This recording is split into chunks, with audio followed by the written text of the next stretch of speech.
Welcome to the Pinfall Podcast. I'm your host, Liz.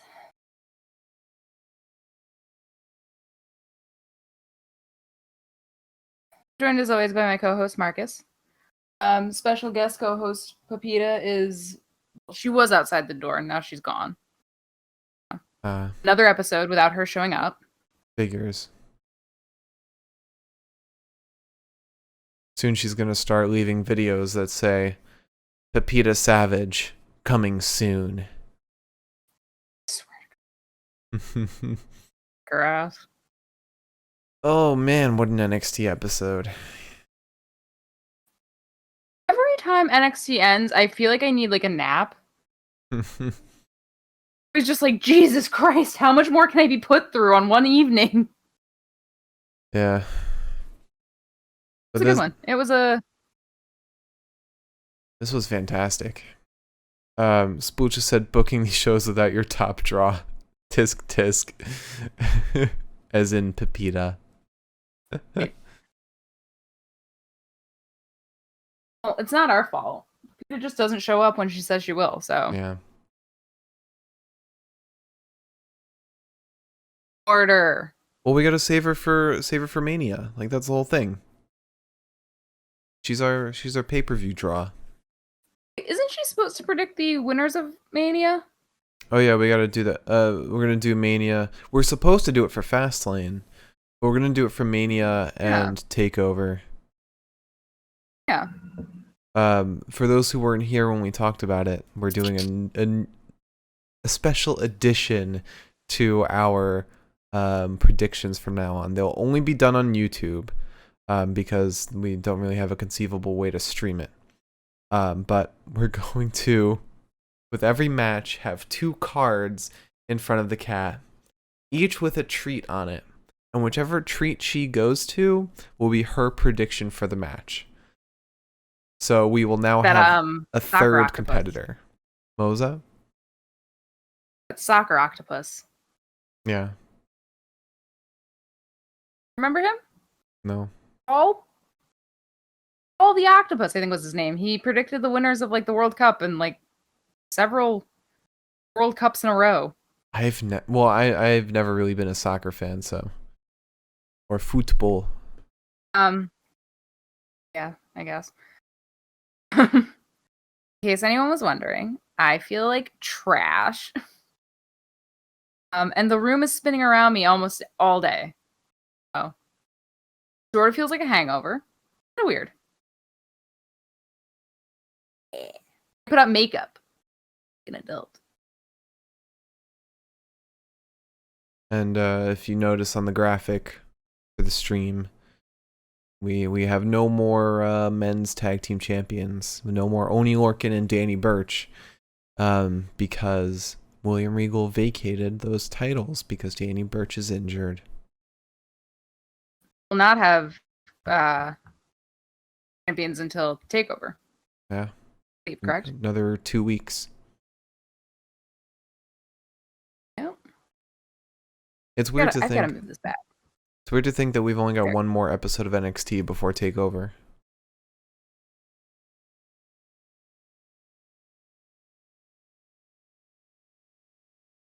Yeah. Yeah. Yeah. It's the 24th.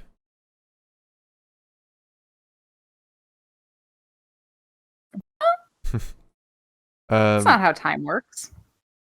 Miriam said, throw them up and pour one out for Danny and Oney. Miriam, hi. That's to you. Yeah, God bless. I've got nothing to pour out. Just pour right out on the laptop. We aren't reliving Backlash like that. For those who don't know and will never know, that's because I poured a bunch of gin on the ground. Oh no.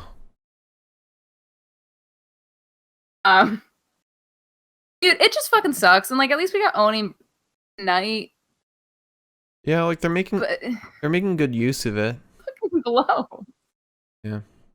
They're using it the way it should have been used in the first place if Wes hadn't broken his hand. And this does make sense that they're doing it this way because Wesley is injured. I heard that Nash Carter is also injured somehow. I don't know. Seem like tornadoes of men, so I not shocked. But I don't think Legato's gonna get it. I feel like this was supposed to be MSK versus GYV, and they just kind of said, and Legato, because we don't remember Breezango. Well, probably Legato because they're another top book tag team. And they probably want Legato to take the pin.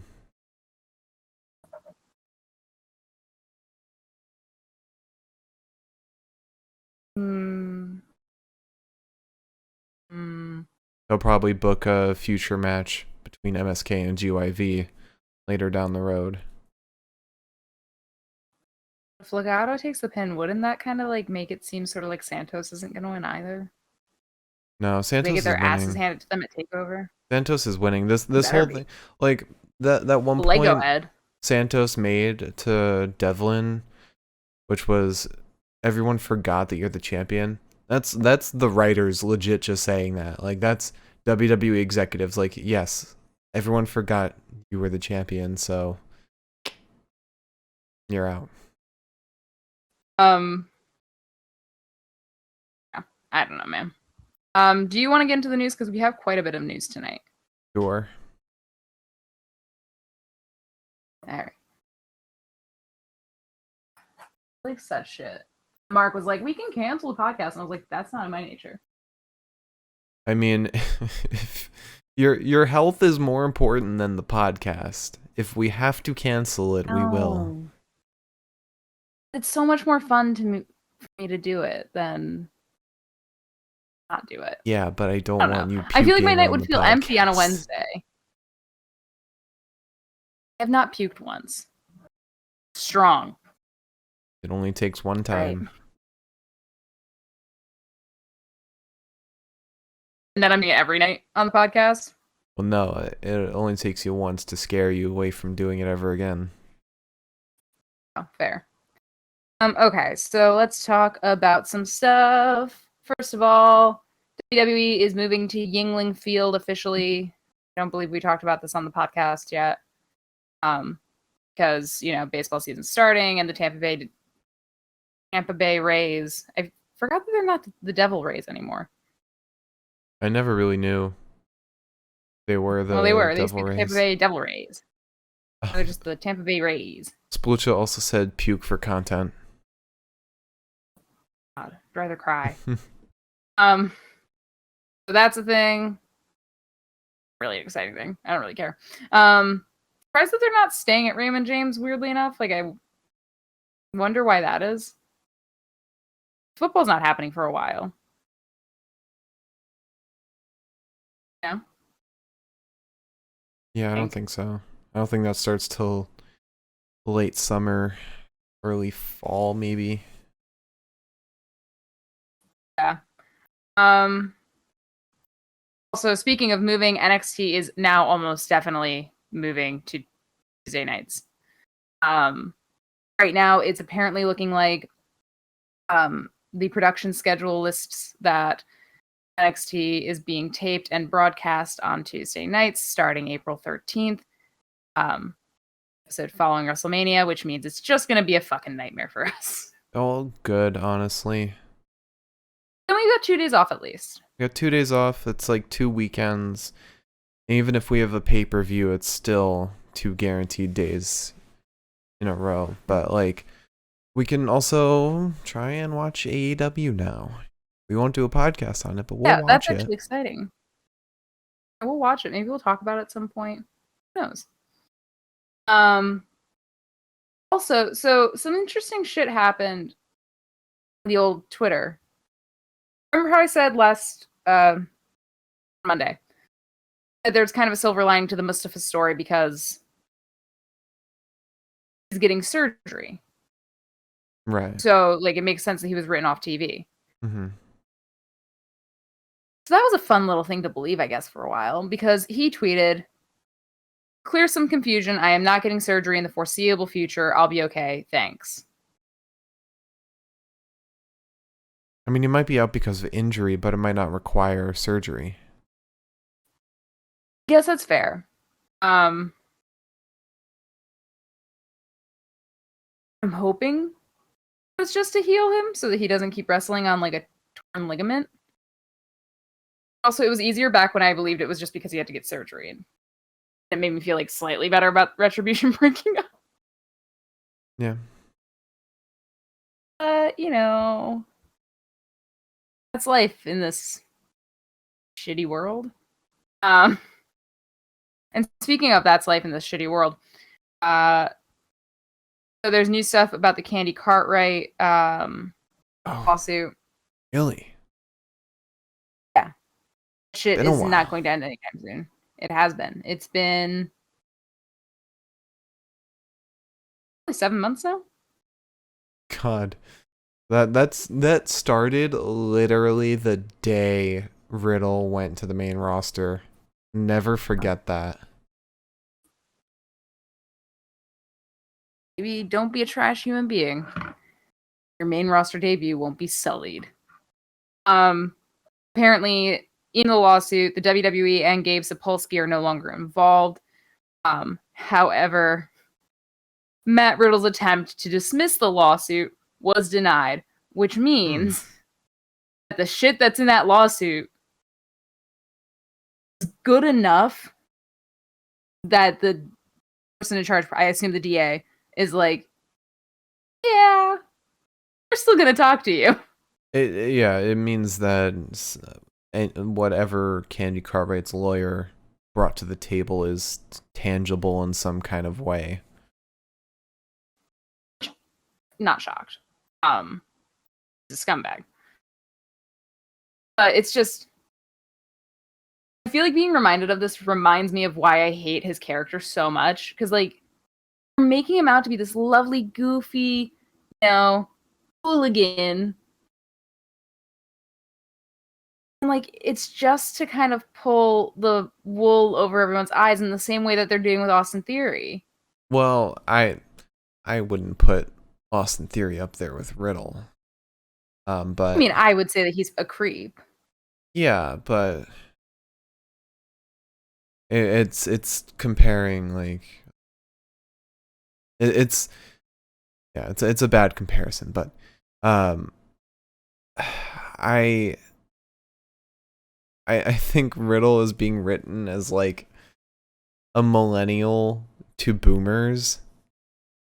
Like he is what millennials look like to boomers. Yeah, I mean, but what I'm saying is that, like, he's written as this, like, lovable goof, and it's like, just doing that because there's a lot of shit about him right now. They wouldn't be able to write him as a heel because he's, in real life, a heel. So does that mean the only way they can write Velveteen Dream is by not writing him at all? Nope. Yes. Here we are. Okay, so let's talk about two other things. One thing is Hall of Fame. So far, we have several inductees. Trying to pull up a full list because I saw a full list earlier. There were two big names announced today. Huge names. Okay. Yeah, so here's the full list. And this is including the 2020 class.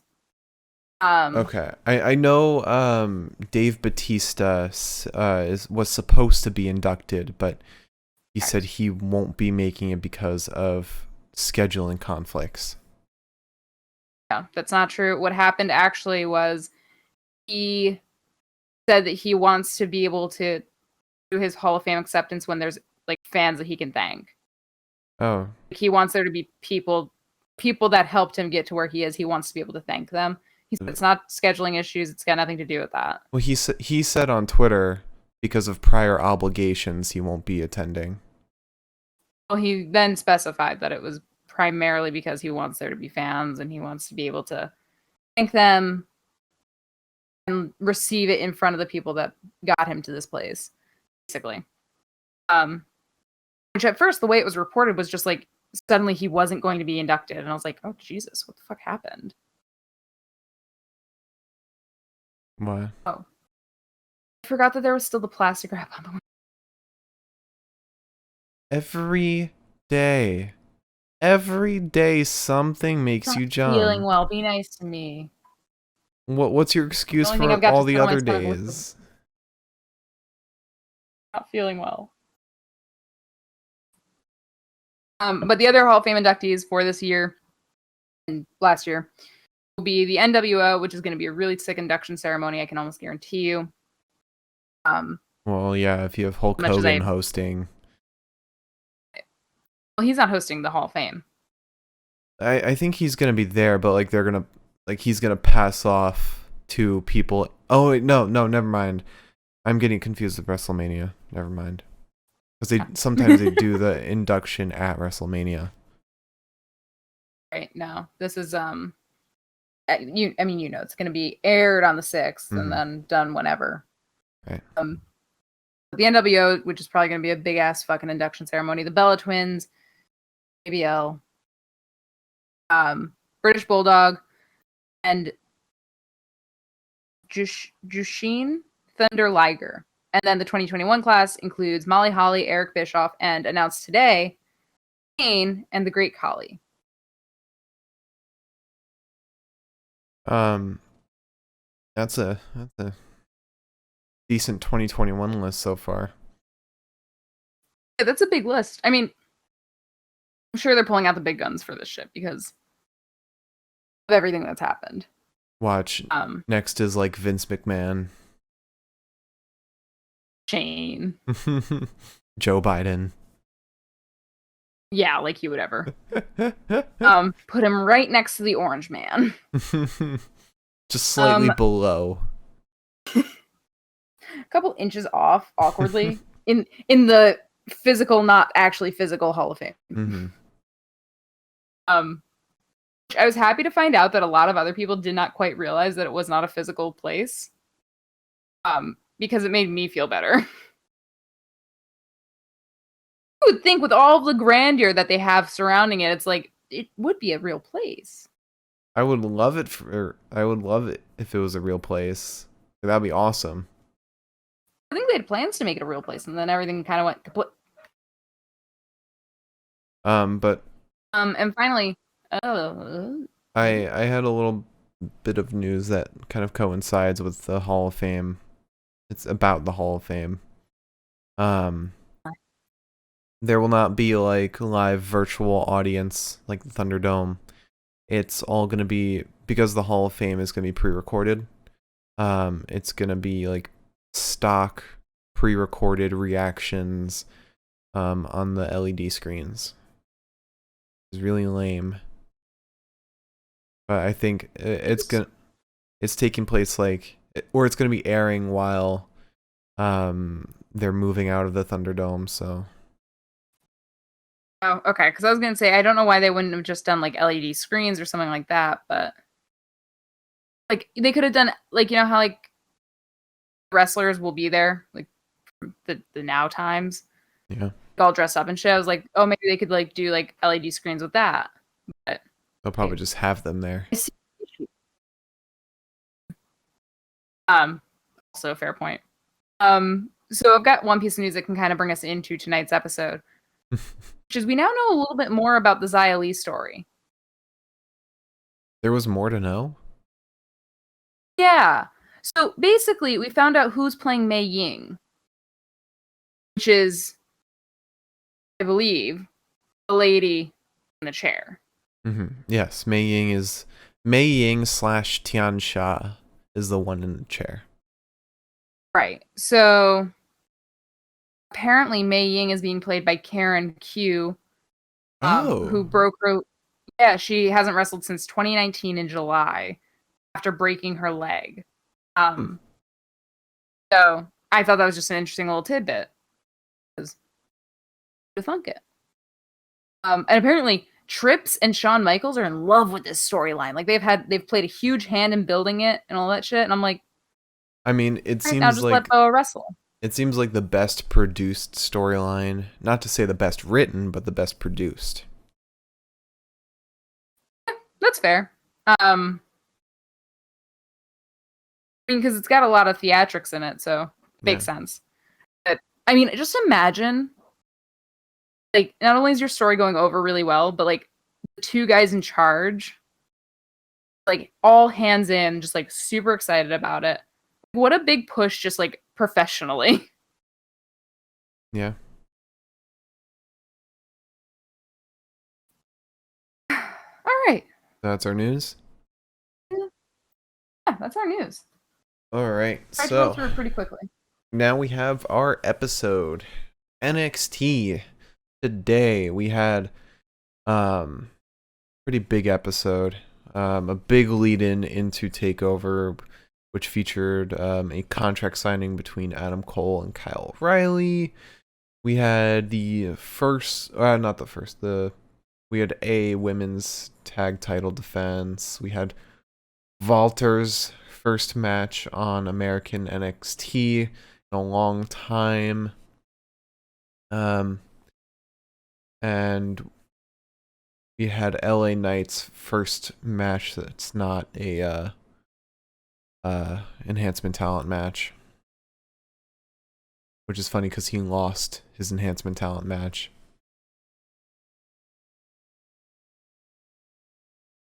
He lost it because Bronson broke his coat. Yeah.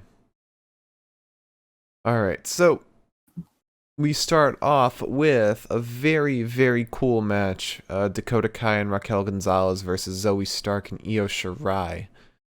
Fantastic match. Yes. Right. So we start with Raquel and Zoey. Raquel shoves Zoey to the corner, and this annoys Zoey. Kelvin tries to break Zoey's fucking arm for like a little bit. Zoey kips up out of the hold to grab Raquel and bring her into the same wrist lock.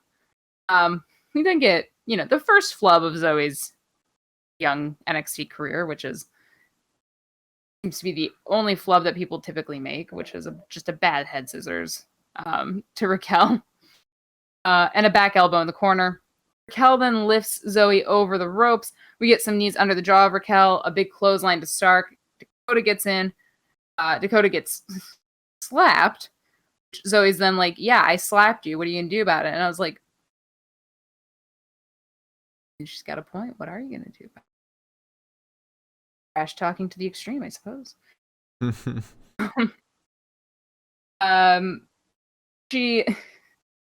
After she slaps Dakota, she pounces on her and just starts slugging the shit out of her, gets Io in. Kai then dodges Io, Io dodges Kai, before Io drop kicks the literal piss out of Dakota. We get double knees down onto Kai in the corner. Raquel distracts Io, who gets quickly rolled up by Kai. And then that leads to just a bunch of fucking roll-ups. Zoey gets back in. We get an uppercut to Dakota and a sliding clothesline. Kai then just rips Stark down by the hair. And, like, whenever I see that shit, especially with somebody with longer hair,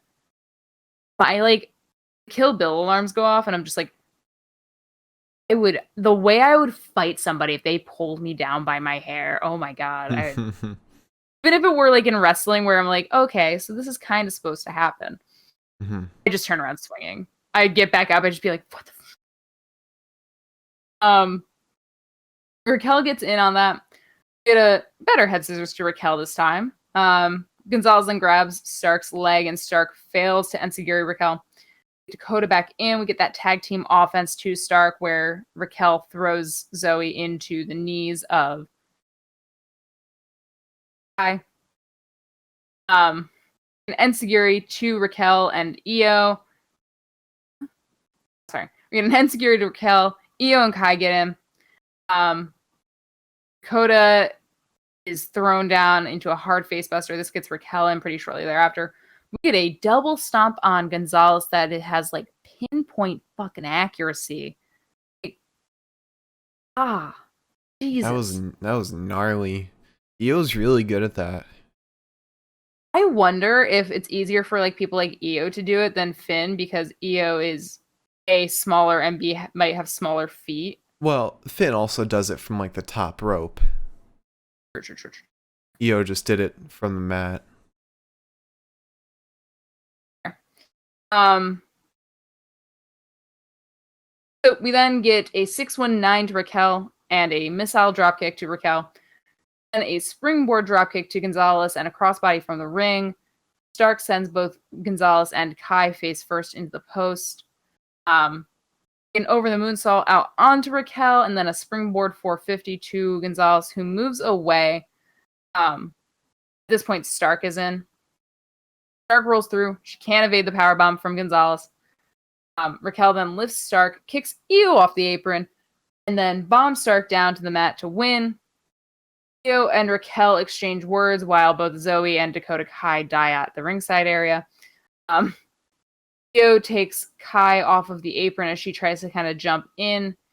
Then Gonzalez sends a massive boot to Io's face and slams her down onto the announce desk.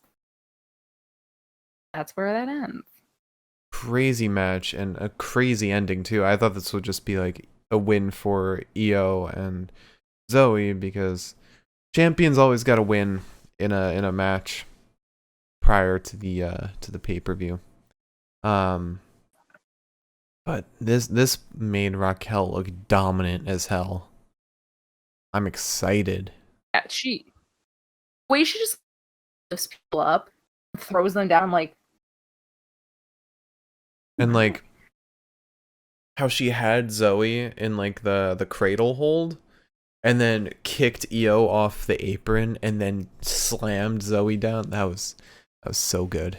That was great. It almost looked when she was about to throw. I thought she was about to throw Io into the apron, and then it looked like she lost her grip, and that was when she threw her onto the announce desk. I could be wrong, but that's just what it looked like. But that throw also, oh my god, that nothing was cleared off of it. It's just like it went right into Io's spine, and the way she just like laid there afterwards, I was like, yeah, I get it. I get it. Also, real quick, a little piece of news that we didn't mention. That came in today. Peacock is removing questionable content from older WWE, which includes like ECW, Attitude Era, stuff like that.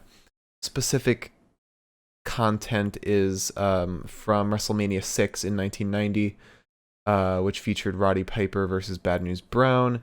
Roddy Piper had a backstage promo where he was painted half black. And then in 2005, for Survivor Series, there was a vignette where Mr. McMahon drops the N-word to Booker T in apparently a conversational way, which led to Booker saying, "Tell me I didn't just hear that." Those things, those moments have been removed from the episodes themselves. The episodes themselves are still there, but they're just edited. And they're going to continue editing content and removing content that goes against their community guidelines. So it'll be interesting how they handle like ECW stuff going forward. But yeah, I mean, it makes sense. Yeah. I mean, at that point, you have two options. One option is to do what they're doing, and the other option is to just air a message before certain things and say, this doesn't adhere to what we want. I guess the one pass I can give Peacock is that it's not like the WWE network doing it. Yeah. No, it's not their own product. They didn't play a part in that at all. They were just like, well, inherited this. And at the end of the day, it's about brand image. Peacock has their brand image, and having more than questionable stuff like that is definitely goes against their brand image. And that's not family friendly. Oh yeah. Ooh. But it'll be interesting. It'll be interesting to see how that develops. But anyway, back to the episode. We then have an interview with Kyle O'Reilly. Roderick Strong comes in, and he said, "Hey man, we should go out there and we should just kick Adam's ass." And Kyle just chimes in and says, "Roddy, there is no more us." And then Roddy, he's about to walk away, but like he has a moment where he's just very quiet, And he says, you know what? You and Adam can both go to hell. And then walks out. I don't care for him, but I genuinely want to know where Bobby Fish is. So as somebody who loves Bobby Fish, I second the notion. I need him to come back because I don't think Willie Reeves can handle dealing with this shit much longer. Bobby needs to come back and be like, okay, we've all said some things we didn't mean. And make up. You sure Mei Ying is Karen Q and not Bobby Q?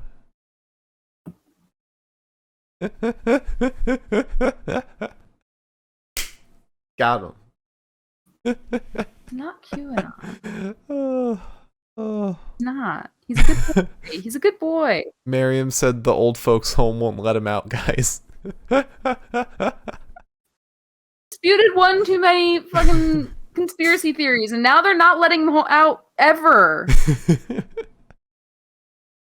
Oh, man. I missed him so much.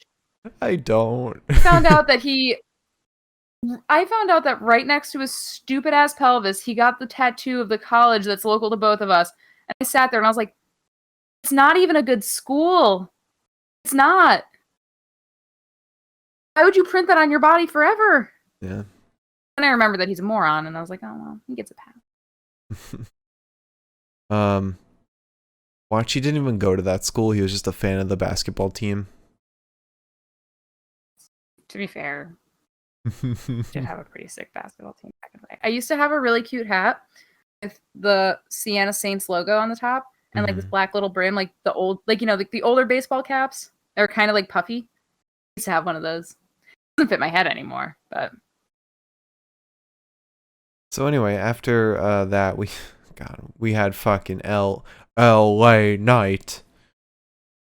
He's calling Bronson Reed a dummy. He said he's gonna find out, or everyone's gonna find out it's LA Knight's game. Dummy. That's a fact of life. Dummy. And then unfortunately we have a little promo with Jordan Devlin. Oh, yeah. What's up? Am I really supposed to believe that LA Knight's taller than Charlotte Flair? No. 6'2", apparently. No, he's not. He's not. I mean, he's probably like 5'11", 6 foot, maybe. I like to believe that he's like an Adam Cole 6'2". Like, that's how I try to gauge all the wrestlers now. I'm like, yeah. 6'2", like, in his dreams. Like, if he were to go to a bar and a girl were to ask him how tall he is, he would say 6'2", because he's not 6'2". He's got really weird posture, too. He's got kind of like the arched back. But my scoliosis boys, I love them. We then have a promo with Jordan Devlin. He said, my match doesn't even need promoting. He said he's going to be going up against Kushida, one of the best in the world. He respects Kushida, but it's just going to show Santos what he can do. And then we have Bronson Reed versus LA Knight. LA Knight. Which, LA Knight has the worst walkout. he has the dumbest walkout. Like, Tamina has the worst song. It's brand new. I mean, just LA Knight's not new to the game. He just, like, him walking out, so funny. It's so funny. Just and the like on like the banners, like the LED banners, they just have his face like a million times. Like low res too.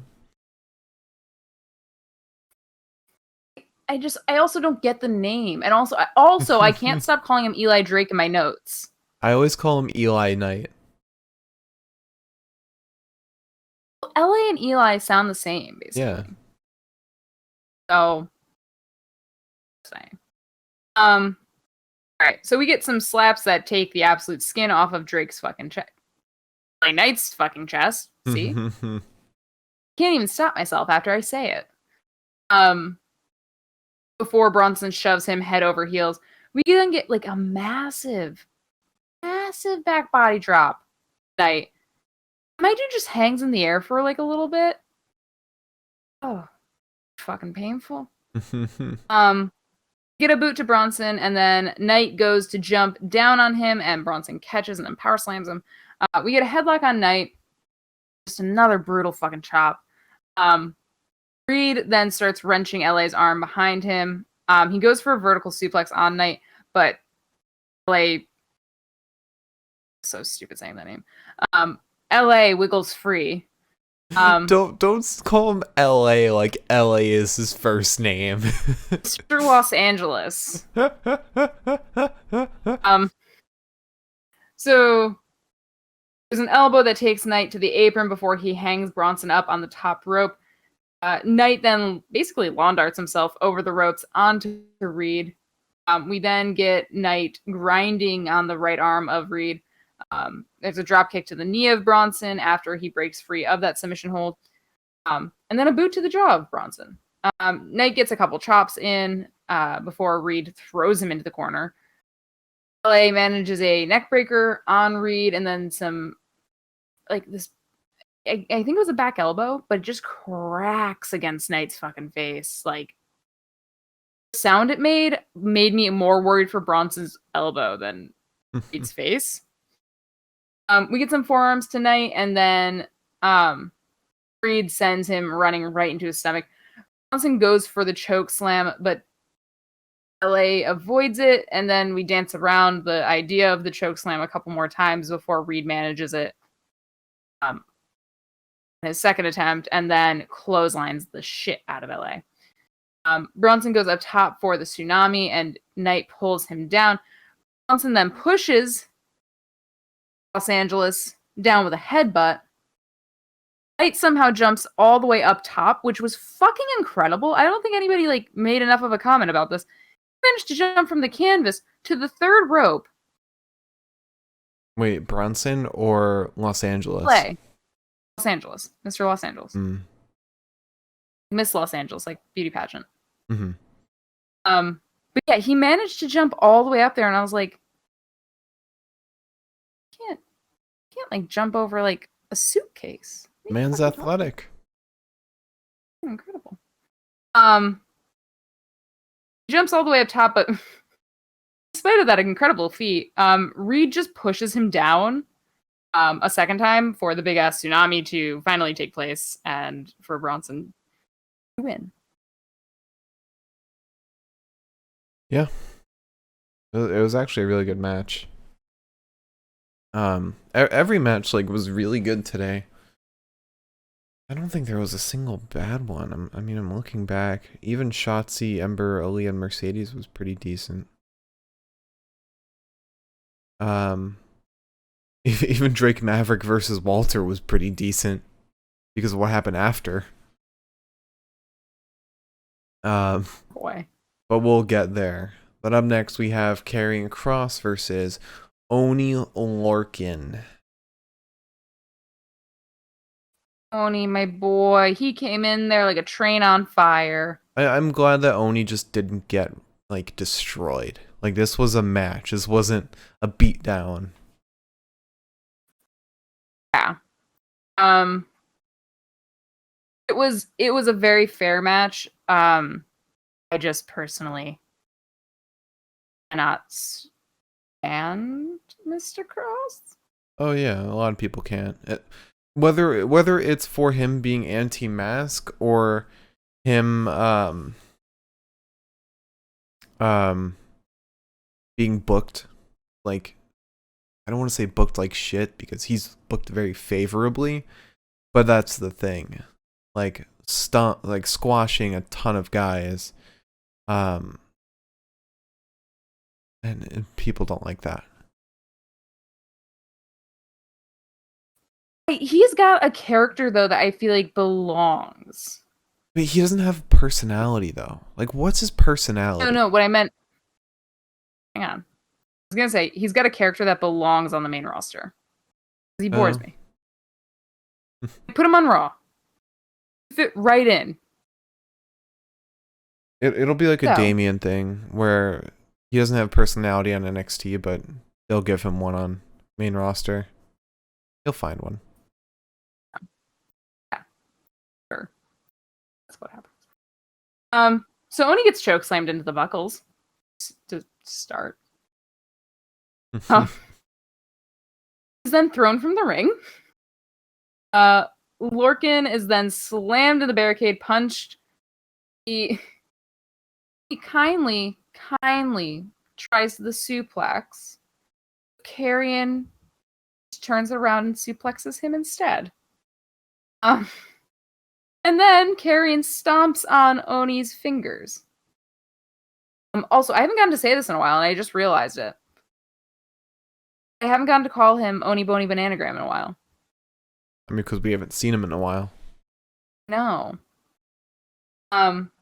Sweet Oney Boney Bananagram gets in there. He gets some hard fucking chops on Kross, and like chops that like coming from his body I did not expect. But they looked fucking painful.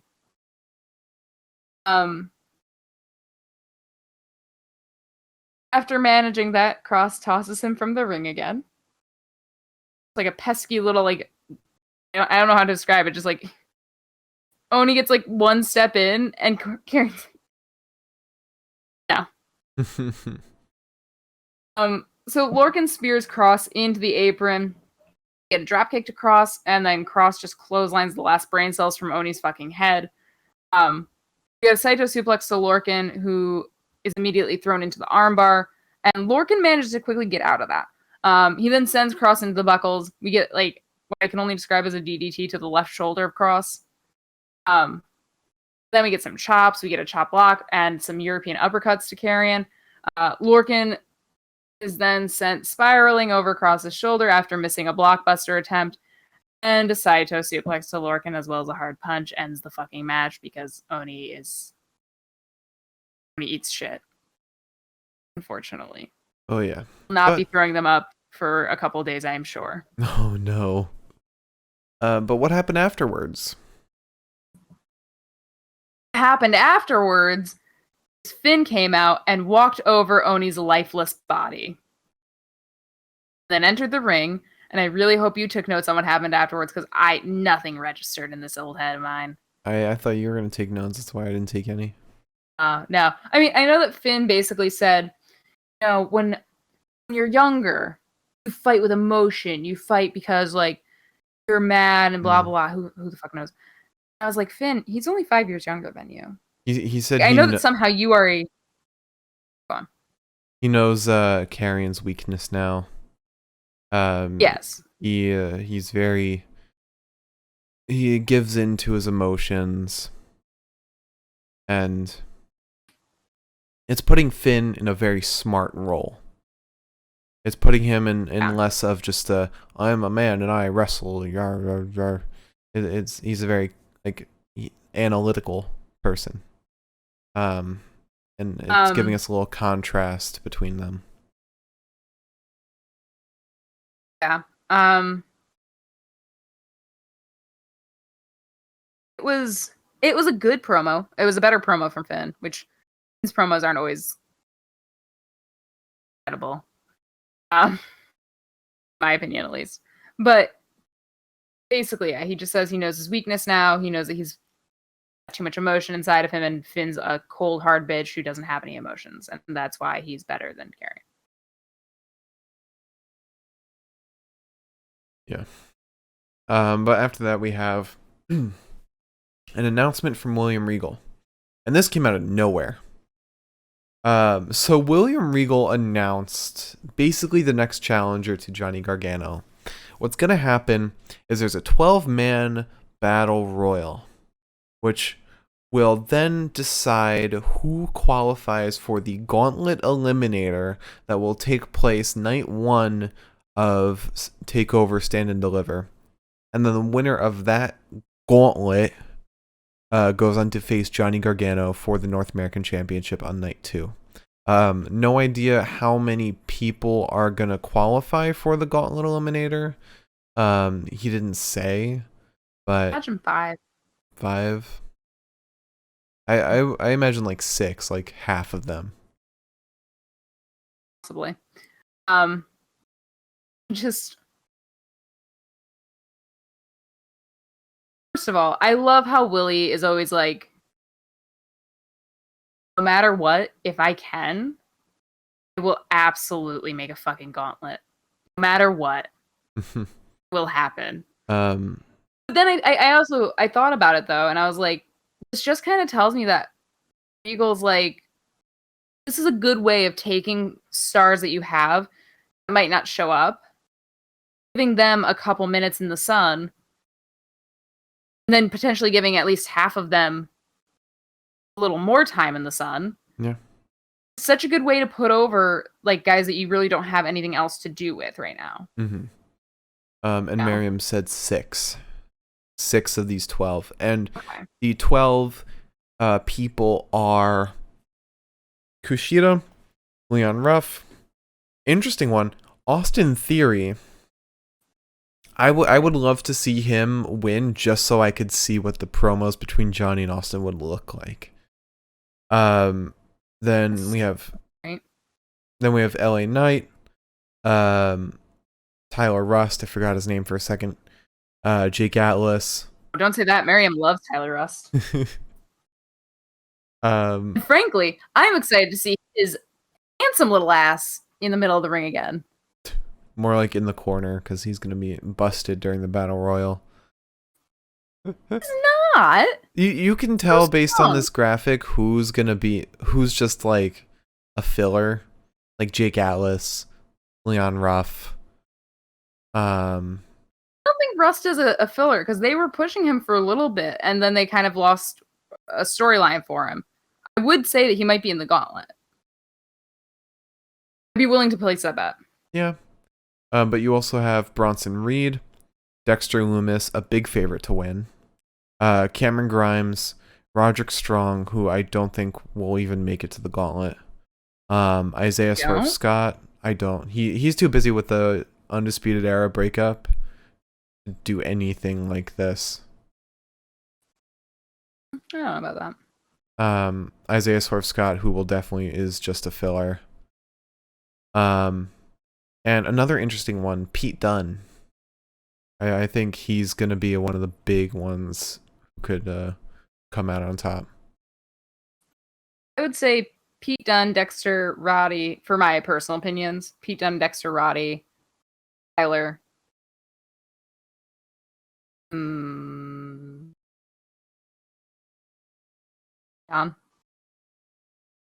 Who was the last one? Leon? You keep cutting out for some reason whenever you say his name. Leon Ruff. Okay. I'm going to say Pete Dunne, Dexter Loomis, Bronson Reed, Austin Theory, Cameron Grimes, and Kushida. I didn't get my 6th man in. Oh, I'm sorry. Oh. I thought you counted 6. No, I had my one finger up left. I'd say it's between Kushida and Cameron Grimes. Cameron Grimes was a little too front and center in that second promo image that they showed us, and it made me a little stressed because they had enough to fill both sides, and then they said Cameron Grimes, and I said no, oh no. I don't think that means anything. I don't know, because yeah, I don't know. The promo he had with Roddy was a little interesting, especially knowing that both of them are going to be in the battle royal. Spooch said Pete Dunne, easy. Yeah, Pete Dunne or Dexter Loomis. The 3 definites for the gauntlet, or yeah, to make it to the gauntlet, are Pete Dunne, Dexter Loomis, and Austin Theory, in my opinion. Because Johnny's probably going to give Austin a scolding for making it to the gauntlet, or he's going to try and tell him to like win so he doesn't have to like face anybody. He could just win. He could just like easily win against Austin Theory. Mm-hmm. But yeah, from a story perspective, Dexter Loomis is really the only one that really fits. But after that, we had a promo for Kushida. Following right after this, he says he says he's the best technical wrestler in NXT, contrary to what Pete Dunne said. That's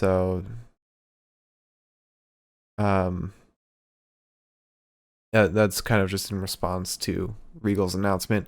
It's interesting. These promos that happened with, I think there were 3 promos that happened with people announced for this gauntlet. And they come in pairs. Mhm. You have Kushida and Pete Dunne, who are all about being the best technical wrestler, and you have Roddy and Cameron Grimes. I wonder if that's going to be worked into the story somehow. Like I wonder if those are 4 people locked down for the gauntlet.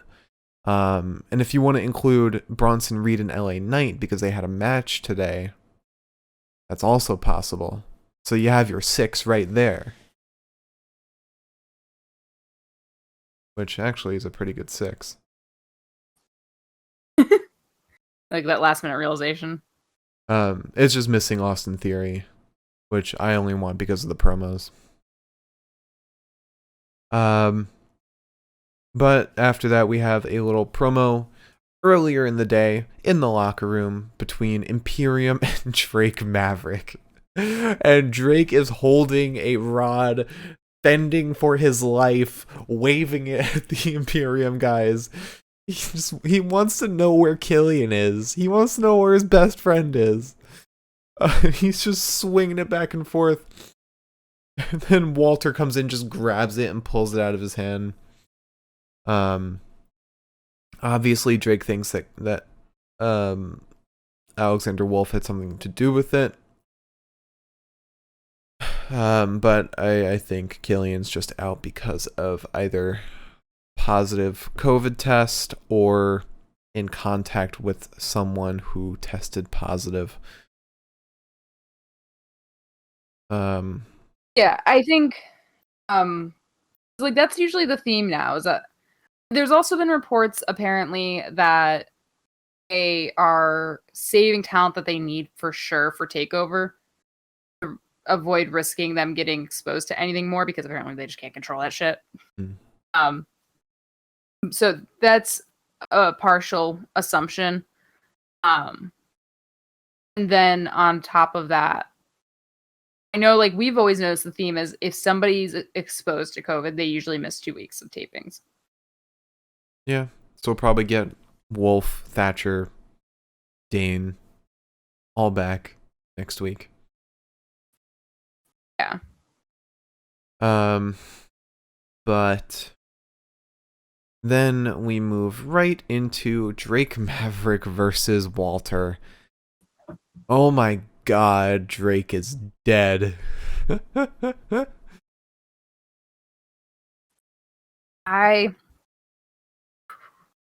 Oh boy. We didn't even get a chop in, dude. We didn't get one singular chop in on his fragile Australian skin. Oh, but we got a power bomb. That is worse than a chop. Yeah, I mean, my notes are as follows: power slam to Maverick, power bomb to Maverick, single leg crab to Maverick. And then Drake Maverick is just dead. He died before that single leg crab. Yeah. Walter was just kind of, for good measure. Yeah. And then the man nobody wants to see comes out. Tommaso, as everyone expected. And Tommaso, the white-ass American man, says, I want the NXT UK title. Specifically... but that doesn't make sense. He came out and said, I misspoke last time I was out. I said I was interested in you, or intrigued in you. But actually, I am intrigued in that. And he points to the NXT UK Championship. Walter just says 9. And then Imperium just beat up on Ciampa. While they're beating up on Ciampa, Marcel is on top of Ciampa. Fabian's trying to get in there, and he's just punching Marcel in the back. Like, legitimately just hitting him in the back repeatedly. You share 2 brain cells, okay? 2! The rest is, like, lost to not wearing a mask and lifting weights all the time. They're himbos. They don't get it. Do they not wear masks? Oh, no. man. Like I've said before, I don't think it's, like, from the Danny Burch point of view where they're like, we don't need masks because COVID isn't real. I just don't think that they think. I think that they're dumb. I mean... They're hot.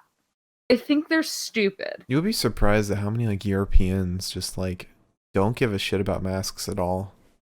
That might be me speaking too generally, but that's a trend I've noticed.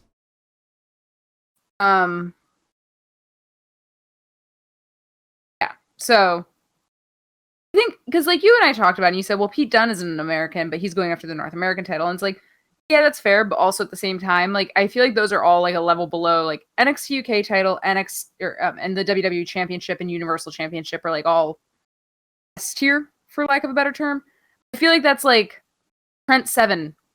I don't know why I chose that one, but Trent Seven coming over here and being like, I want the WWE Championship. It's like, well, where's Walter from? Germany. Germany? He's not from the UK.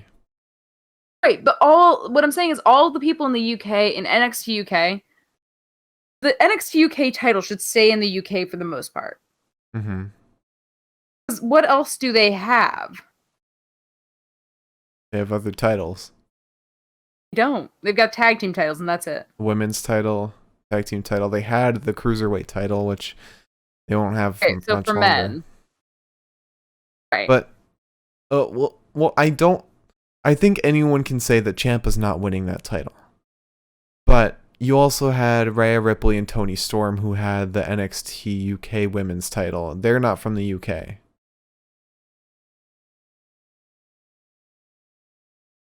But that's not what I'm saying. I'm saying if you're in NXT UK, yeah, go after the NXT UK title. You're there. That's where it's supposed to be.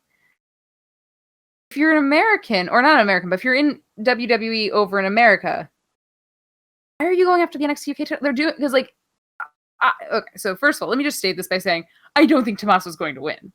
I don't think that under any circumstance. But it's just like they're doing the same thing where like all of a sudden they realized when they came up with the Universal title, because all of the titles were over on SmackDown or over on Raw, they were like, got nothing for those guys to fight for.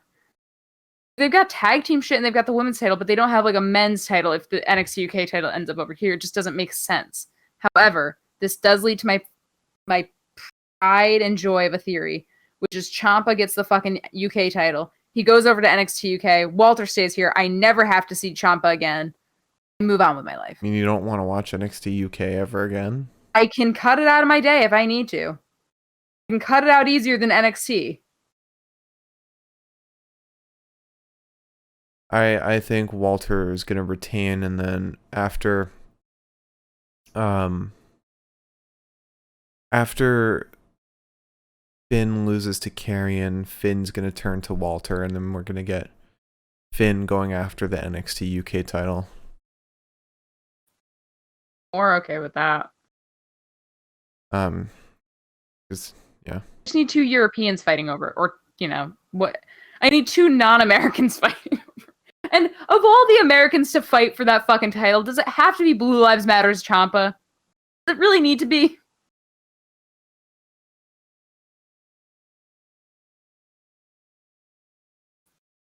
just don't want to see that shit. However, I'm really hoping that Tim comes back at TakeOver. And he's like, Ciampa, I fucking hate you. Stop wearing my shirt. And then we move on. And you also had Meiko Satomura go after the NXT UK women's title, and she's not from Europe at all. You understand? Okay, so what I just said was non-Americans. Yes, but there's not 2 regions. There's not America and the rest of the world. There's for NXT UK, it seems to be. No Americans over there. Well, all the refs except for are one American. referee. All the refs are. All of them. One of those. I no. Okay, they are not. There's a That is a German? bold-faced lie. There's, I think, one of the refs. Oh God, what is her fucking name? Lady ref. The only lady ref over there is not American, and you can tell because she's got the scariest voice in the world. Hmm. I think her name is Artemis. I've sworn she was American too. If she's American, she's French. Yeah.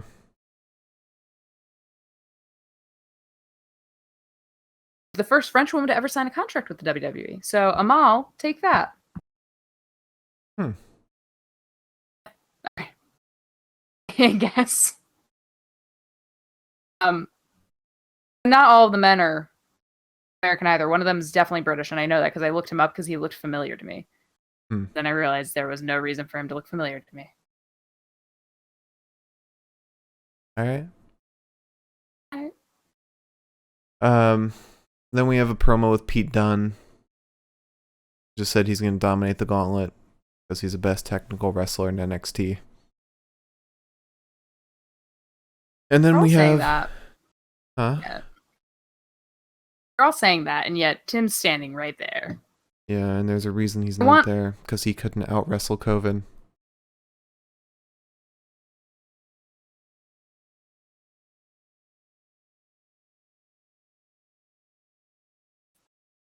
Dare you, first of all. Anyways, I was just going to say, a really cool match would be him, Pete, and Kushida. Mm-hmm. Yeah. I mean, what if they have a technical wrestler battle royal, which is Thatcher, Kushida, Pete Dunne. We can get Rust in on that. Tyler Rust, Kyle O'Reilly. Who else is a technical wrestler in NXT? Dexter Loomis to an extent. Kinda not really, I don't know. Yeah, but he's not purely. Finn's mix. He's a good grappler though. He would fare well, I think. I feel like there's someone in a tag team who Bring Shayna back. Yeah, right. She's not technical anymore. Stop. Technical wrestlers and tag teams? I don't really know if there's any. Bring him back too, I guess. Why just not? For the Kukina clutch. It's like, Joe, we need you back for one thing and one thing only. I promise you won't get a concussion. But then we have a promo with Robert Stone, Aliyah, and Mercedes Martinez. Which is funny because Mercedes left the Robert Stone brand not too long ago to join Retribution. Robert Stone is trying to get Mercedes to team up with Aliyah. She says, no deal. I want the other half of the money after the match. And he's like, other half of money? Sure. And Aliyah's like, yay, I have a tag team member. And Robert Stone's like, yay, you have a tag team member. I have no more money. Robert Stone is literally me. I love how they're bringing his character back, though. I know. I did miss that a lot, honestly. He's felt like too generic prior to this. I mean, wasn't his last appearance when he puked on the stage with Rhea?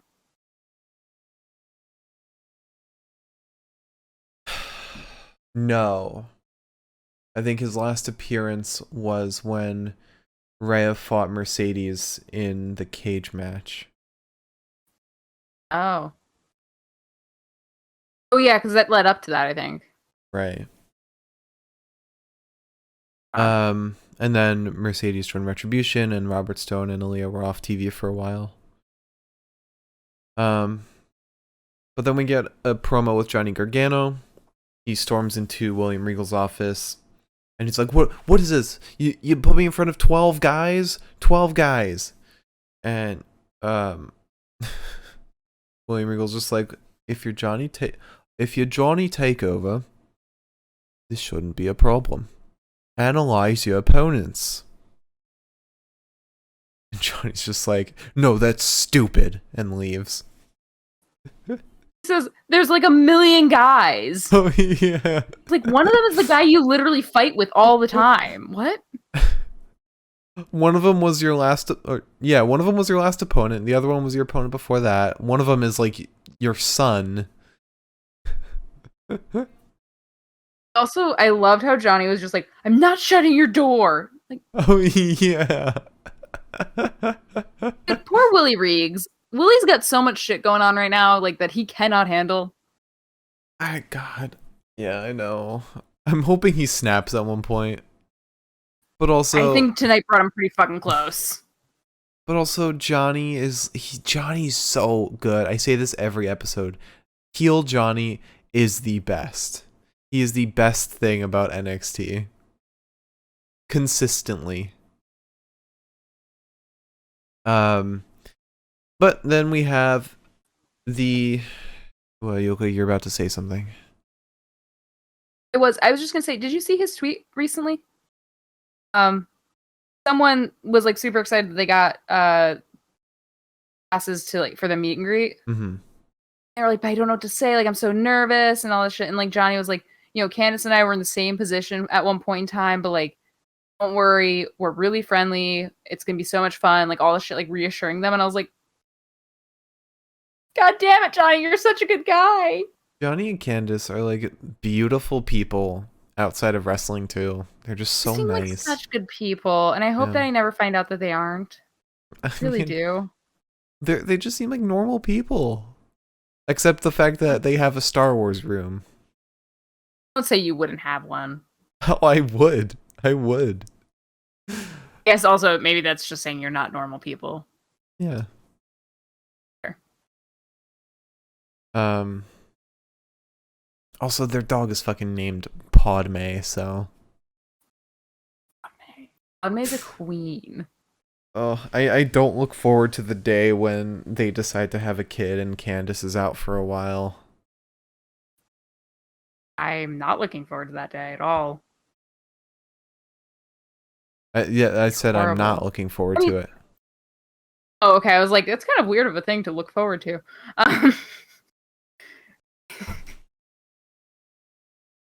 Yeah, I mean, it's also nice that like they're allowed to be like nice on Twitter. Yeah. Not like dicks. Yeah, like Sammy. What are you just laughing at? Split just said, don't they dump spaghetti on each other and throw remotes through TVs and say spooky things? That's a good couple. Yeah, I still love how like they're still just a happy couple in kayfabe. Except they still. That's true. Yeah, like there's. Like at least we get that. There's like nothing wrong with their relationship. Like their relationship is not like a drama point in the storyline. Yeah. I like that because like I feel like that's always used as a drama point. I mean, just going over to like the fucking Will Ospreay shit. It's like, yeah. Fuck. What? I mean, you put him on the main roster, and I can almost guarantee Vince will try and write up a divorce storyline. Yeah. Whatever, man. Whatever. But now we have the title defense of the night, the only one, Shotzi Blackheart and Ember Moon versus Aliyah and Mercedes Martinez for the women's tag team title. NXT women's tag team title. Yes. They announced that this match was for tonight, and my brain just was like, huh? Right. I accidentally missed the first couple of seconds when Ember was in, but I came back to Shotzi was in, holding Mercedes in a chokehold over the ropes. I never get to see how Shotzi gets out of that. But it's hot. It's incredibly hot. Also, new fact for Elizabeth, found out that she's bisexual. And I said, how did you find that out? I don't even remember now, but I just know I read it somewhere, probably on Tumblr. It's not talked about a lot. And I was like, Another one for the team. All right. Could be supportive. I'm supportive by not saying anything. Fair, I guess. So we get a boot to the face of Shotzi after Robert Stone distracts both the ref and Shotzi at the same time. Get Aliyah in. Mercedes dumps Shotzi over her shoulders, and Aliyah hits her with a blockbuster. We get an elbow to Mercedes, and then elbow to Aliyah, very much like on alternation, until we get Ember in. No, sorry, that's not what happens. I don't know why I said that. Aliyah hits Ember with a boot to the face, taking her off the apron. We get Mercedes back in. She hoists up Shotzi, who is then bulldogged by Aliyah. Great tag team offense for a tag team that was brought together by money. Well, to be fair, they've worked together before. Only really briefly. I mean, I think they look really good together. Yeah, but it's not going to last. I know. I just think they look good together. Mm-hmm. Anywho. Ember gets in. She takes Mercedes off the apron. She clotheslines Aliyah. There's a boot to the midsection and step up and Seguri to Aliyah. We get a powerbomb to Aliyah, and Mercedes breaks the count with a boot to the head of Ember. Shotzi runs interference, hits Mercedes with a nasty fucking DDT. Then Ember goes off the top rope with an eclipse to win. Simple and easy match. Yeah. Very straightforward. And then after that, we have a little locker room promo backstage with Roderick Strong and Cameron Grimes. Cameron comes up to Roddy and he's like, I don't want Undisputed Era to end up like this. I should buy the Undisputed Era. But we should rename it. Cameron Grimes Undisputed? No, it doesn't flow. We'll work on something. And then Roddy just punches Cameron Grimes in the face. And then, yeah. Dude, Roddy... Not only was Roddy looking incredible today, but Roddy straight up just said, fuck off. Like, in the most physical possible way. I mean... It's so funny to me because these fucking idiots from Undisputed Era, love them to death. Truly, I do. These morons are just like at the ends of their fucking ropes and everyone's just trying to vibe with them and they're like, no. I mean, that's kind of how life is. Haven't you ever been in like a bad mood and dealing with stuff at home and then people just keep annoying the shit out of you, whether it's at work or school or friends?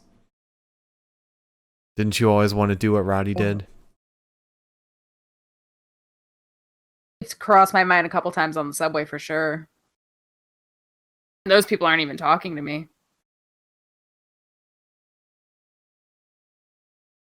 But then we have a promo with Shotzi, Blackheart, and Ember Moon. They're so happy about their win, their first title defense. And then Candice LeRae and Indy Hartwell walk in. They congratulate them. Indy says, if you want real competition, you should look this way.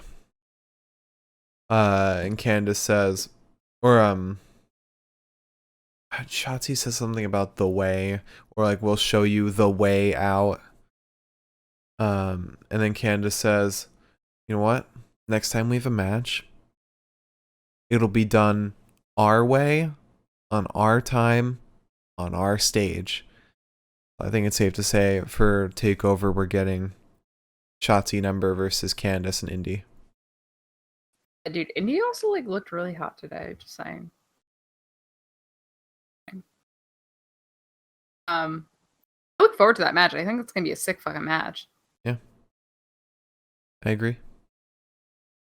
But we then have, speaking of matches, Jordan Devlin versus Kushida. Dude, what is up with Jordan Devlin? Why is he built like that? He's built literally the opposite of Walter. He is. And it's like, he's got this weird big-ass blockhead. These short little arms. He's got the head of a tall guy, but the body of a short body. His arms are just so short. I remember back in high school or middle school or whatever, we had this rule where like your shorts had to go down to the ends of your fingertips. He could get away with wearing tighty whities with where his fucking fingers land. You want to talk about the match? Yeah, I guess. It's every time I fucking see him. I hate him, so I don't feel bad saying any of this. We get a leg submission hold on Devlin, and my laptop's about to die. That also happens. Then we get a Uranagi and a standing moonsault onto Kushida. Wait, Lucha called him Lego Finn Balor. Yes! That's right. It's like if like they made like a really horrible action figure of Finn Balor. Like a fucking what are they called? Pop figures? Oh yeah. I was thinking Mega Blocks Finn Balor. Because it's like a knockoff. He's literally a Funko Pop Finn Balor. That's what he looks like. I'm glad I could see the clarity now. We get an elbow to Kushida's face and a hip toss and a cartwheel into a dropkick to shitty little Devlin. He gets Devlin's arm wrapped around his leg before falling forward and wrenching it with him, and I said, oh my god. Ah, yeah. There's a jawbreaker to Kushida. Kushida sends Devlin into the apron and then slides to take his legs out, but misses. Devlin then moonsaults out onto him. Devlin starts grinding on Kushida in a headlock. Kushida hits him with an enziguri that just drops his ass. Just drops it. We get a springboard back elbow to Devlin and then a right hand that drops Devlin again. Another back elbow. Kushida falls with Devlin's arm. Kushida's going for that hoverboard lock, but Devlin grabs the ropes pretty quickly. Kushida wants the chicken wing suplex, but Devlin won't budge. We then get a cutter up and over the ropes to Kushida. Kushida goes up top and is stopped by Devlin. He manages to slip free because Legado appears. He kicks Devlin over the head, tosses him, brings him right down into an armbar. Then Mendoza and Wilde pull him from the ring after he touches the rope. And they don't really do shit to him. They just kind of like, they get him out there, they yell at him a lot. Once they let him basically back into the ring. You know what I think? And this might actually be really smart. They didn't want to give him a DQ win. Didn't win. What? Devlin didn't win though. No, what I'm saying is if they attacked him, he would have gotten a win by DQ. Oh, I'm getting what you're saying. And they didn't want to give him that. Mm-hmm. Okay. But still, they pull him from the ring. They don't do shit to him. He ends up getting back into the ring. Rolls Kushida up. He wins. Kushida's pissed off. And then he dives out onto Legado out of anger. And just walks around the CWC attacking them. While Santos gets in the ring and stares at Devlin. And then the best thing that could have happened in this scenario is my sweet baby prince, Shawn goddamn Michaels, comes Sexy out. boy. The moment that fucking music played, my brain was like, no. Yes? Shawn fucking Michaels walks out full on sexy boy, not your boy toy. Comes out, pulls a ladder from under the ring. No words. Shoves it into the ring. No words. Shoves it into the ring. Just smiles and says, that's my paycheck, and walks the fuck back out. So good. That was perfect.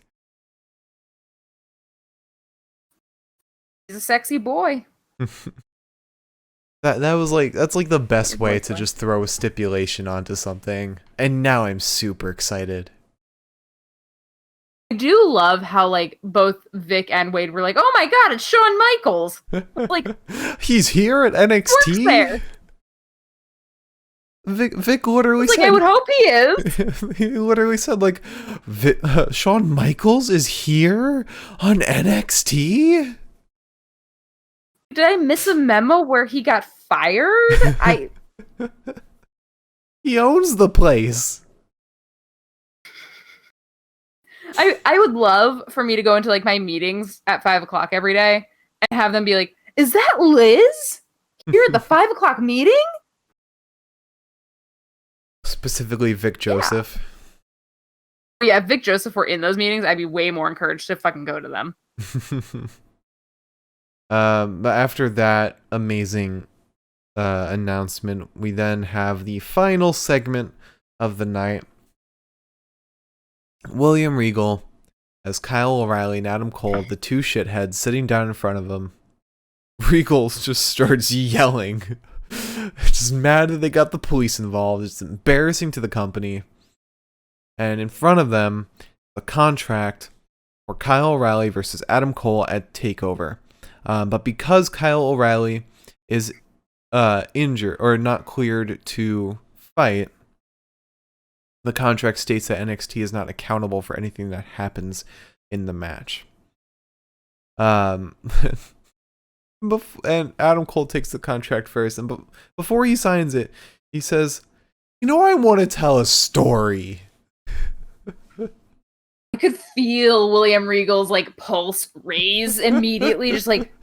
I'm surprised he didn't just yell at him like, "No, sign the goddamn contract." Also, can I just say something before you jump into the story time? Mm-hmm. I know everyone's like in love with Kyle's new look. Like I've seen so many people say how much they love it and how cute he is. I don't know what he's going through. But I feel like he is reliving his like high school bad boy era or something. It's so he dresses like that on the daily basis. He's such a goofball. He's a rocker. I hate that for him. I mean, I like that he plays the guitar and stuff. I think that's really cute and kind of hot. But like at the same time, I'm like, what are we wearing today? Cut off vest. That's not it. It's not it. I'm sorry. All right, keep it in your pants. You just said he didn't look good. You called him hot. He is hot. All right. I'm so tired. All right. So Adam Cole tells a story.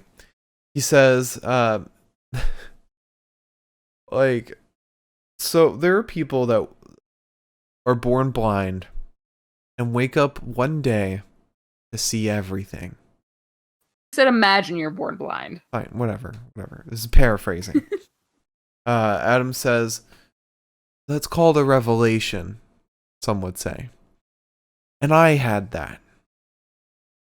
I had a revelation that I didn't need Undisputed Era. And in fact, they were holding me back. And you know what made me realize that? You, Kyle O'Reilly. I watched you go for that NXT championship twice. Both times you failed. He then calls Kyle a lapdog and a sidekick, saying that he'll always be on the sidelines. But Adam does not want to sit on the sidelines. He said he'll never sit on the sidelines. Adam Cole, he's led the charge. He's main evented. He had the best NXT title reign of all time. And he sold the t-shirts. And he signs a contract and says, everyone here knows who wins at TakeOver, except one person, you. And then he hands a contract to Kyle. Kyle said, this is ridiculous. We will forever have heat with William Regal. We will forever have heat with everyone in the locker room. And he seems to be glad that Undisputed Era is coming to a close, because he said no more sneak attacks, no more BS. All of us except you. Oh no. He said only one of us became a better human being, a better person. Kind of shitting on Roddy a little bit. Okay. And Bobby. Don't forget Bobby. Roddy. He says, Adam Cole, you are still the same asshole. Kyle said, I will do whatever's necessary to put you down. You're an insecure prick who uses his best friends. And then he just yells at him to look in his eyes. He said he's gonna sleep like a baby because he's gonna know that he's gonna come out on top and be a better person.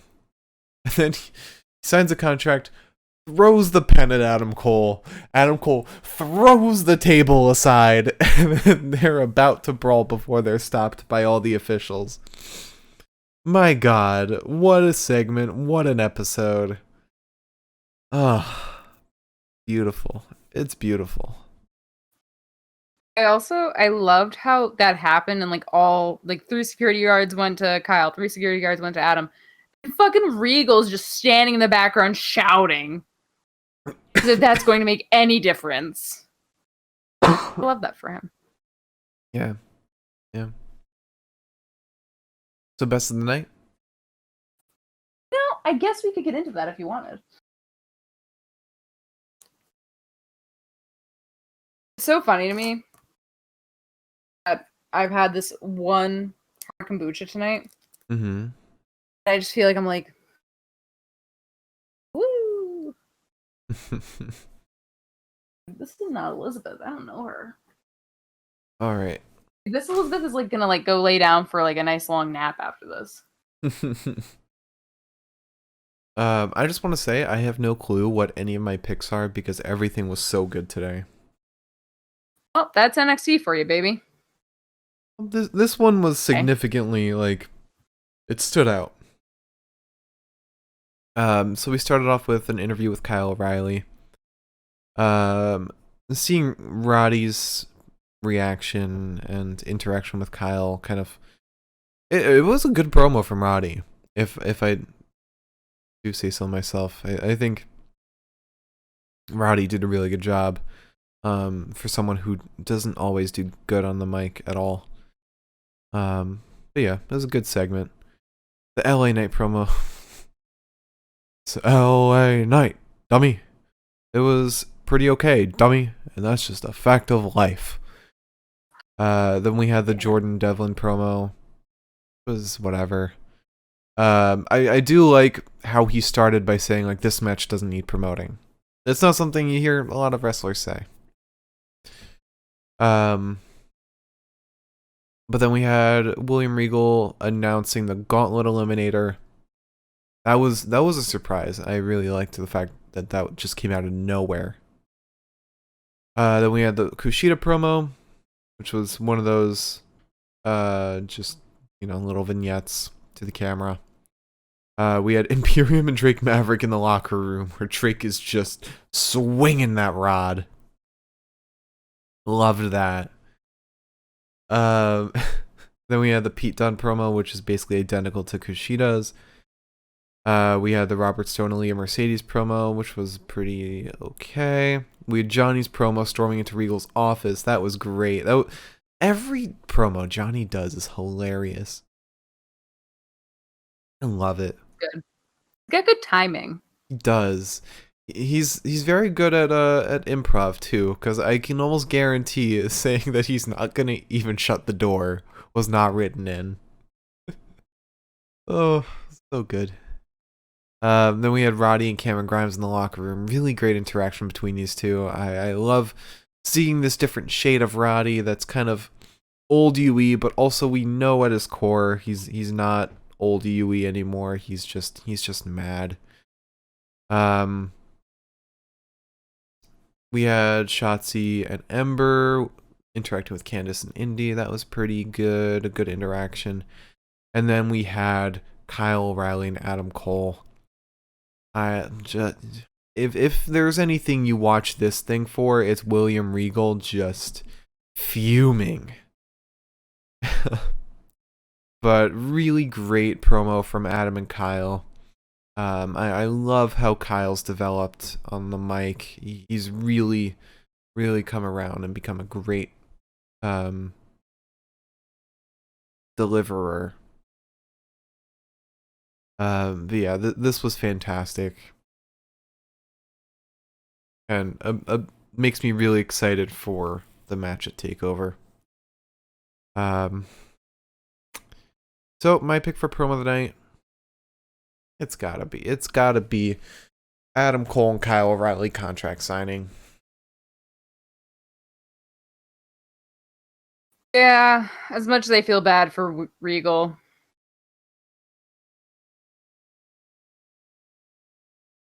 I have to agree. A close second is Johnny and Regal. Dude, I just feel bad for Willie, dude. I want to see how, My like, man's going through it. will his frustrations and anger, like, come around to result in something? I mean, what would it possibly result in, though? He leaves. He snaps and starts fighting people. Dude, Willie Reeks comes back to the ring. Hell yeah, brother. I mean, what? Maybe he goes over to NXT UK, replacing Sid Scala. Stop. My heart would beat so hard for that. Oh my god. But I do hope, like, I don't want him to leave, because I love this, like, hatred he has for the main roster. I genuinely don't think he would. I could never see that happening. I think he likes his place where he is. You know, except today. It's all par for the course. So wrestler of the night, we had Dakota Kai and Raquel Gonzalez versus Zoey Stark and Io Shirai. I picked Raquel. She looked absolutely dominant in this match, and her character has really started forming, and at the perfect time too, because a title shot really matters, and I'm glad we're seeing something with her besides just big girl throws. This is fantastic, and she really gave a great performance today. Then we had Bronson Reed versus LA Knight. LA Knight. You dummies. Bronson Reed is my pick. And that's just a fact of life. Yeah, Bronson was great. I love how Bronson Reed has just like this no patience for other people anymore. Like, just he's tired. Especially like going against somebody like LA Knight is perfect for his character. Then we had Karrion Kross versus Oney Lorcan. Who did I pick? I picked Oney Lorcan because Oney looked great. And I can't bring myself to pick Karrion because of all of his no-sells. And he had a really bad punch at one point. Like, there was a punch that Oney dodged where Karrion just stood in place and just swung his arm like that. Like, it looked really dumb. It's just one move, but it stood out to me. And Karrion does have a problem with no-selling a lot of stuff. And this was kind of the match to not do that, because Oney's a former champion. Then we have Drake Maverick versus Walter. And it's either I go with the big baby or I go with the wet noodle. I gotta go with the big baby. That powerbomb looked sick. I do like that Walter still, like, he didn't, like, go in, like, fighting this chump. He went in, he said, no, I'm gonna fight you, and you're gonna feel it, and this is just what you get. Yeah. I think that Drake and Tommaso should just team up, because, like, if they just team up, then they're both missing their tag partners. You can tie that loose end and call it a day. I mean, it might result in that. I feel like next week we might get that. Yeah, no, next week we're definitely getting that. That would follow the course of events.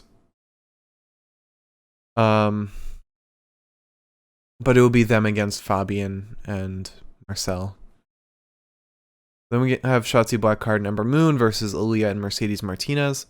I picked Shotzi. She looked great. She looked fantastic. She's the most time in the ring. And I just love her wrestling style so much. And then lastly, we had Jordan Devlin versus Kushida. 100% Kushida. Kushida is like an amazing wrestler. I'll never forget his match against Johnny Gargano. He is just so goddamn talented. Every move he does is so well executed, and every match he puts, like, you could show that and try and argue that it's a takeover match, and I would believe you. He's just so talented. So, with all of that said, my pick for Wrestler of the Night.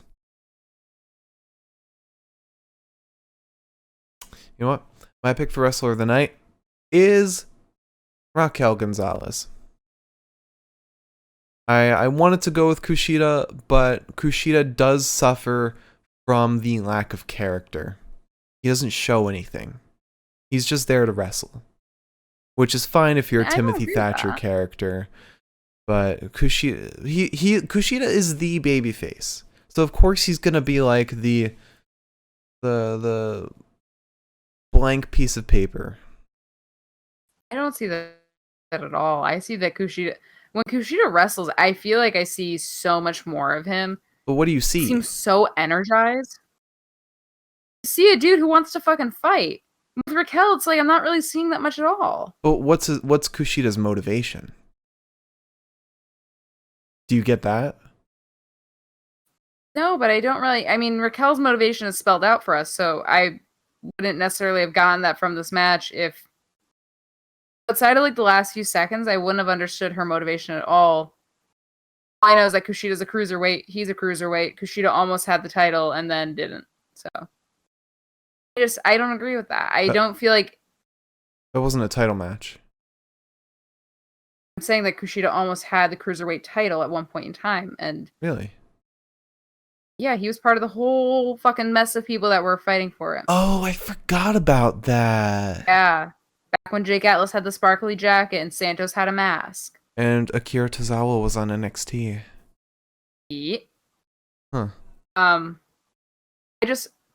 prefer watching Kushida over Raquel, and it's nothing to do with Raquel specifically right now. It's just that the person she really should have been up against the most was Zoey, and she wasn't.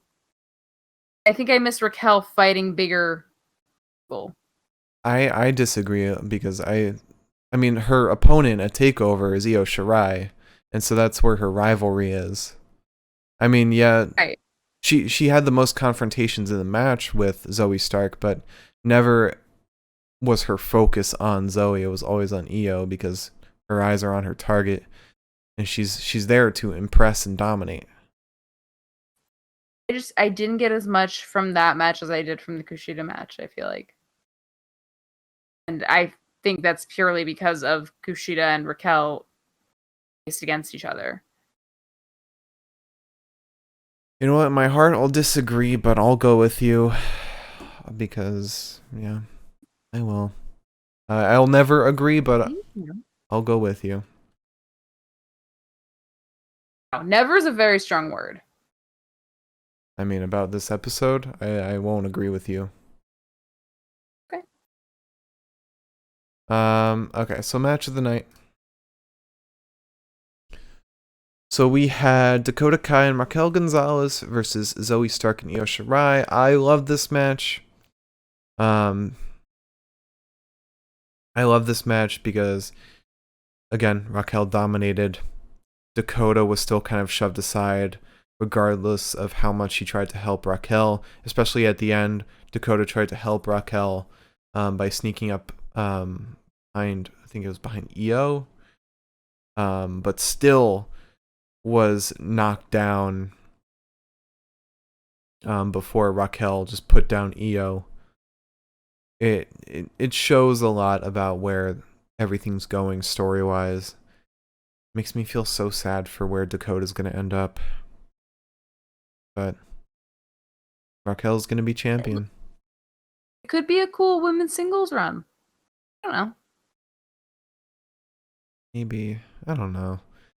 I'm hoping Tegan comes back soon so we can start that feud up again. We haven't really heard much from her at all. Not at all. I always expect us to get like some injury update, and we never do. But to be fair, a torn ACL, I mean, that's one of those. You're out for a minute. Isn't that what Ember had? Or was that a torn Achilles? I have no clue. I didn't know too much about Ember Moon before she came to NXT. I just know that she had the same injury that Xavier had. Right. No, Tegan has a different injury from Xavier. Right. I just think that her injury means that she's out for a while. Yeah. But then again, she's been out for a while as it is, so And then who's to say? they're probably gonna do. They might do the obligatory rematch between Raquel and Io, which Dakota will probably still be part of that tag team for that. And then Dakota will probably split off, and we'll get Dakota going for the title against Raquel, and Raquel defending against her. And then, so they'll have until the end of that for Tegan to come back. That might be enough time. Mm-hmm. But then we had Bronson Reed versus LA Knight. Good match. Really good match. LA Knight showed what he's capable of. Bronson Reed was fantastic, just the usual. It was just short. Yeah. Then we had Karrion Kross versus Oney Lorcan. Pretty good match. Oney was great. Karrion was alright. Yeah. It was fine. Drake Maverick versus Walter. It's like putting down an innocent puppy. But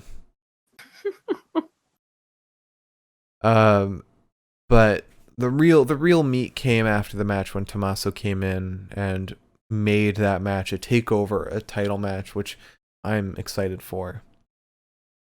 And then seeing Fabian just beat up Marcel's back. That was so funny. Princes. Two princes. Then we had Shotzi and Ember versus Aliyah and Mercedes. I expected this match to be a wash, but it was a lot better than I thought it would be. Still pretty one-sided, but a good show all around. So not bad. And then we had Jordan Devlin versus Kushida. Fantastic match. I mean, the fact that you had a great bout between these two. You had Legato on the sidelines who didn't really get involved. They pulled Devlin out of the ring, but they didn't DQ the match. Devlin still got one up on a Kushida with a really interesting pin. That was a really cool pin. It was like the Jackknife cover, but not. It was like the bridge cover. cover. Yeah, which, fuck Devlin, but it was a cool pin. Yeah, I'm trying to just think about the match itself and not him. But I want to see Kushida, because now they've set up like Kushida Santos feud. After the Devlin Santos feud, I would love to see Kushida go for that cruiserweight title. And actually get it, because I think Kushida will be the perfect one for that title. Kind of surprised that he hasn't since the initial tournament, really.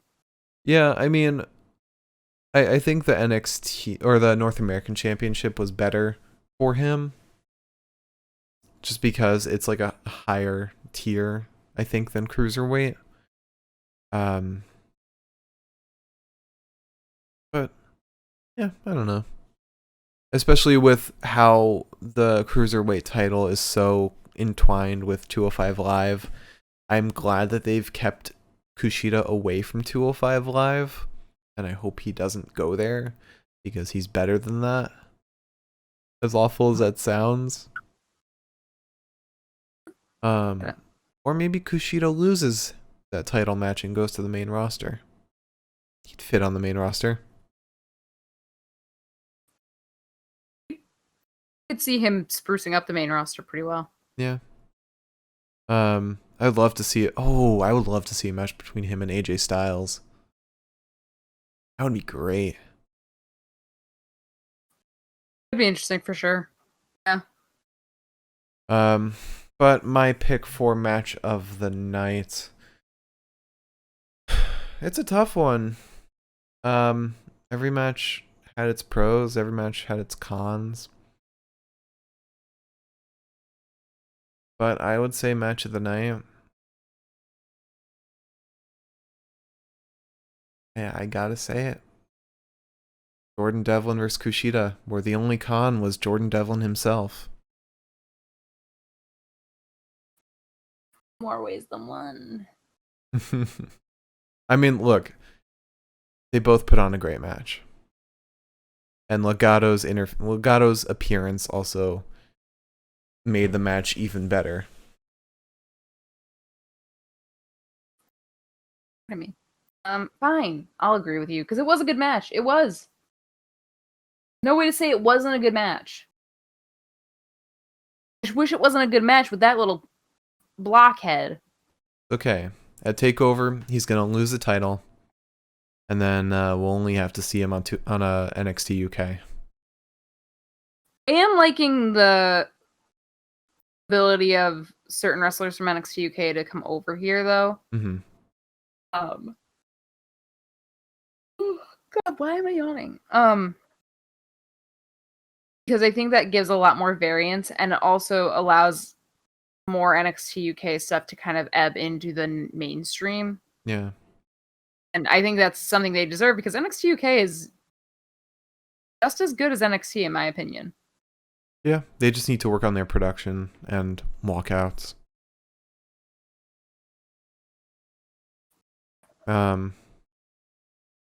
But yeah, this match was great. It really was. But to run it back, our promo of the night: Adam Cole, Kyle O'Reilly contract signing. Wrestler of the night: Kushida. Match of the night: Jordan Devlin versus Kushida. Liz, would you like to close out the night? I just wanted to say something, which is I was thinking about this while we were watching the Devlin match. I was like, it'd be so nice if like there weren't so many wrestlers that were pieces of shit that are in such a big spotlight. It is so tiring, especially in terms of this podcast. I have to be like, yeah, it was a good match, but like so and so's a piece of shit, or like to like have to keep that in mind. And I'm not saying it's like tiring because like I don't want to have to do it. Like I understand why it's necessary to talk about it. I just wish there weren't so many pieces of shit. It's so exhausting to have to like work around it. Right. Also because I don't want people to be pieces of shit. That's the other reason, but I thought that goes without saying. Yeah, like imagine... It's just my selfish desires. Imagine if Jordan Devlin, Riddle, Velveteen Dream, imagine if they weren't pieces of shit. And we could enjoy Riddle's character. We could enjoy Austin Theory's character. We could... I don't know if I'd enjoy Riddle's character. We could enjoy it more, because I really was excited for Riddle to go up. I liked him a lot, and then everything happened the day of, and I was like, just did a podcast saying how excited I was. It's just like, I don't know, man. I've gone, how many years old am I? I'm almost 25. I've gone 25 years of my life without being a complete piece of shit.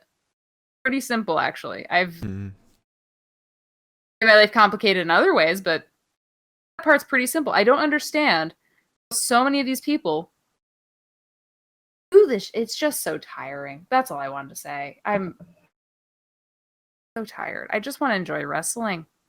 And I can't. I mean, I can, but in terms of that. Anyways. I know you hate when people say this, but you gotta separate the art from the artist.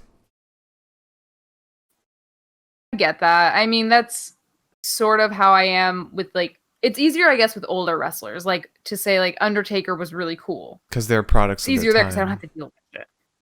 Right. But also because it's, like, it's not like I'm actively talking about them. Mm-hmm. You know? Anyways, thank you for watching. If you watched tonight, Splucha, Miriam, we really appreciate it. And anyone else who watched but wasn't in the chat, appreciate it a lot. It's really fun when we have other people around. Means a lot to us too, honestly. Especially when it's people we like or know. Means a lot. Please tune in on Friday for our Friday night SmackDown show. We will talk about Friday night's SmackDown episode because that's what the SmackDown post show is all about. Ideally, 3 sips of hard kombucha won't make my head feel like it's flying off my fucking neck. Hopefully, I also won't be as stressed out as I am. It'll be really fun. Friday nights are always fun because it's our end of the week. Get to relax and know that we don't have to wake up in the morning for anything specific. And SmackDown's please been join great. us. And SmackDown's been great. Yeah, exactly. And we might get to see Edge, which, what's